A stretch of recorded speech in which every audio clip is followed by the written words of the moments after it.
बच्चों नमस्कार। स्वागत है आप सभी का हिंदी की क्लास में। और आइए पढ़ते हैं कक्षा द्वादश आरोह भाग 2 की प्रथम पाठ आत्म परिचय, जिनके कवि हैं हरिवंश राय बच्चन जी। हरिवंश राय बच्चन जी की बेहतरीन कविताओं में से एक यह कविता है आत्म परिचय, और एक उनकी दूसरी कविता गीत भी हम पढ़ेंगे, उसका नाम है दिन जल्दी जल्दी ढलता है। तो इन कविताओं को पढ़ने के पहले आइए हम परिचित होते हैं हरिवंश राय बच्चन जी से, उनके जीवन परिचय पर प्रकाश डालते हैं। क्योंकि जब तक हम कवि से परिचित नहीं होंगे, कवि के विचार भूमि से जब तक हम अवगत नहीं होंगे, उनके कविता लिखने का भाव क्या होता है, संदर्भ क्या होता है, किस विषय पर वो कविता लिखते हैं, तब तक उनके द्वारा लिखे हुए काव्य का हम सही दर्शन नहीं कर सकते हैं। तो आइए जानते हैं हरिवंश राय बच्चन जी के विचार से। तो हरिवंश राय बच्चन जी हालावादी कवि हैं, बल्कि हालावाद के जनक हैं वो। हालावाद आप लोग नाम सुने होंगे, हिंदी साहित्य का वह वाद या वह काल जो छायावाद के उत्तरार्ध से प्रारंभ माना जाता है। छायावाद के उत्तरार्ध में साहित्य में एक नवीन विचारधारा प्रवाहित हुआ, जो छायावाद की विचारधारा से थोड़ा हटकर था, थोड़ा नहीं बल्कि बहुत भिन्न ही था। इस काव्य में प्रेम की महत्व है। छायावाद में जो लाक्षणिक वक्रता है, जो काल्पनिकता है, उससे हट करके यथार्थ जीवन की गहराइयों की अनुभूति इस काव्य में है। हालावाद में, हालावाद शब्द पर अगर विचार किया जाए तो हाला का अर्थ क्या होता है? मदिरा। और वाद का अर्थ होता है सिद्धांत या मत। तो हालावाद का सीधा अर्थ क्या हुआ? मदिरावाद। लेकिन यह मदिरा प्रेम रूपी मदिरा है। बच्चन जी जिस मदिरा की बात किए हैं, जिस हाला की बात किए हैं, वो कौन सी हाला है? प्रेम रूपी हाला की बात किए हैं। उनका कहना था कि जिस प्रकार से एक शराबी शराब के नशे में मस्त हो जाता है, निश्चिंत हो जाता है, दुनिया से बेखबर हो जाता है, उसी प्रकार से प्रेम रूपी मदिरा का रसपान करके मनुष्य भी अपने जीवन को आनंदमय बना सकता है। एक प्रकार से सूफियाना अंदाज हालावाद में देखने को मिलता है। सूफियाना अंदाज मतलब सूफी कवि।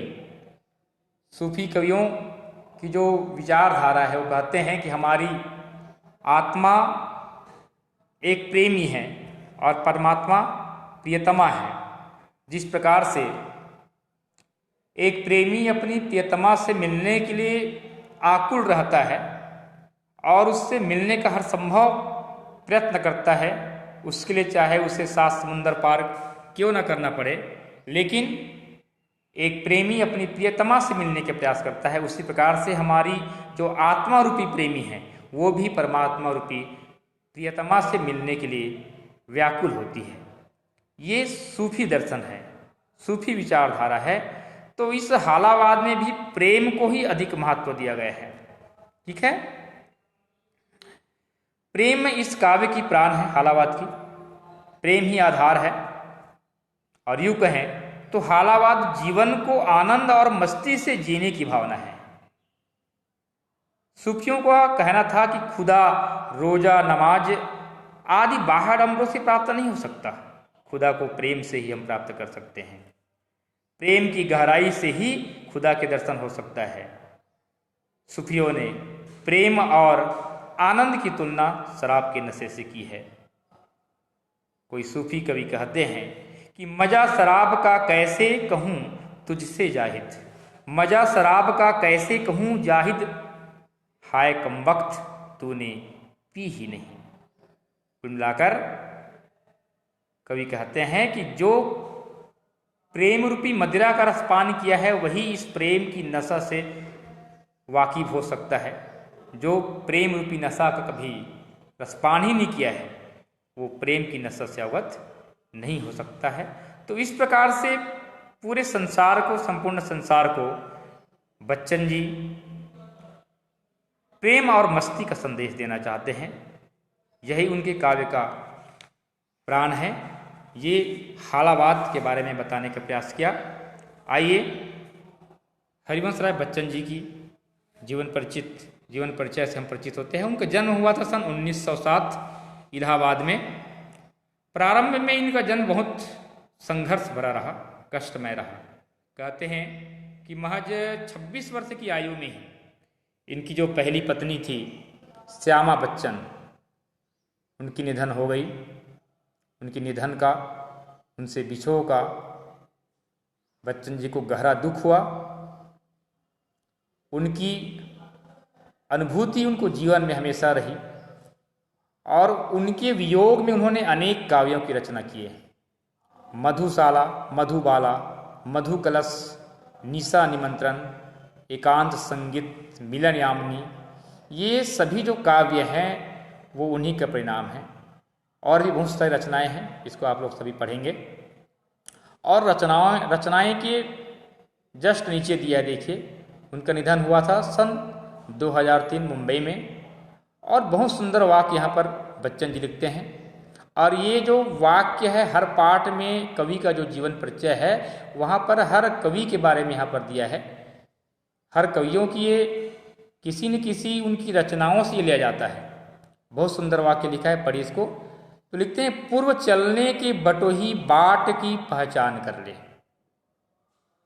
पूर्व माने पहले, बटोही माने राहगीर, मुसाफिर, और बाट माने रास्ता।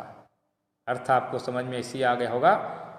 कवि बच्चन जी मनुष्य को, राहगीर को संदेश देते हैं कि हमें किसी मार्ग में चलने के पहले उस मार्ग की पहचान कर लेना चाहिए कि कौन सा मार्ग मेरे लिए उचित है या अनुचित है, किस मार्ग में मुझे चलना है।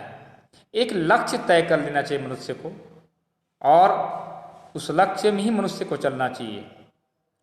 सत्य और असत्य की पहचान करके ही मनुष्य को जीवन जीना चाहिए। मुझे क्या करना चाहिए और क्या नहीं करना चाहिए, इतना ही मनुष्य अगर निर्णय कर ले तो उनका जीवन धन्य हो जाता है, सफल हो जाता है। तो बहुत सुंदर वाक्य, आप सभी को इस वाक्य से प्रेरणा लेनी चाहिए। ये जीवन परिचय आप लोग पढ़ सकते हैं। बहुत कुछ मैं बताने का प्रयास भी किया हूँ। उनकी रचनाओं में जो मधुशाला है बहुत प्रसिद्ध हुआ, बहुत फेमस हुआ।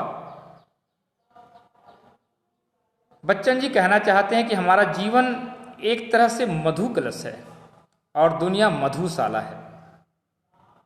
दुनिया मधुशाला है मतलब यह संसार प्रेम रूपी मदिरा का शाला है। यह संसार केवल प्रेम के लिए है। इस संसार से हमें जितना अधिक हो सके प्रेम लुटाना चाहिए, प्रेम देना चाहिए, प्रेम लेना चाहिए। तो इस संसार रूपी मधुशाला से हमें अपने जीवन रूपी कलश में हमेशा प्रेम रूपी मधु को सहेजना चाहिए। और ऐसा करते हैं तो हमारा जीवन आनंदित हो जाएगा, आनंदमय हो जाएगा। इस प्रकार से विचारधारा कवि हरिवंश राय बच्चन जी का है। आइए मधुशाला की कुछ पंक्तियां मैं सुनाने का प्रयास करता हूँ, सुनिएगा। बहुत सुंदर पंक्तियां हैं मधुशाला में। एक बरस में एक बार ही जगती होली की ज्वाला, एक बार ही लगती बाजी, जलती दीपों की माला। दुनिया वालों किंतु किसी दिन मदिरालय में देखो, दिन की होली रात दिवाली, रोज मनाती मधुशाला। दिन की होली रात दिवाली, रोज मनाती मधुशाला। मदिरालय जाने को घर से चलता है पीने वाला, किस पथ से जाऊं असमंजस में है वह भोला भाला। अलग अलग पथ बतलाते सब, पर मैं यह बतलाता हूँ, राह पकड़ तू एक चला चल, पा जाएगा मधुशाला। राह पकड़ कर एक चला चल, पा जाएगा मधुशाला।